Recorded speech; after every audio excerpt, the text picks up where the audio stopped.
graduare a piacimento il ritmo, si volta per controllare la situazione. Anche Pietro Gubellini sta guardando l'avanzata di Zambesi B e in effetti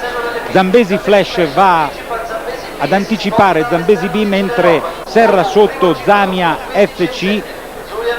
sempre leader Zulianov quando mancano poco più di 800 metri alla conclusione, sempre il cavallo di Arnaldo Pollini al comando, ora tallonato al largo da Zambesi Flash, la cui scia è stata rilevata da Zambesi B, in corda Zamia FC, poi vediamo Zenor LB e tutti gli altri. Ora il ritmo è decisamente incrementato.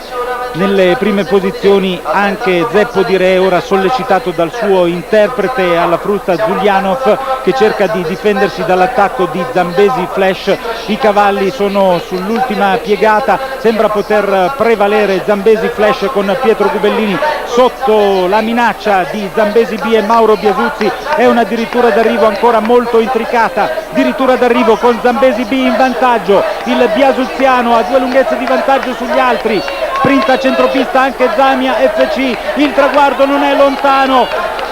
Zambesi B sembra poter prevalere, in effetti va a vincere Zambesi B nei confronti di Zamia FC, poi Zanettin, quindi Zambesi Flash, prima vittoria nel derby per Mauro Biasuzzi, che è un dilettante, un gentleman, un driver non professionista, appassionatissimo proprietario, va considerato comunque qualcosa di più di un semplice gentleman, si toglie la soddisfazione che è nel mirino praticamente di tutti quelli che fanno questo tipo di attività.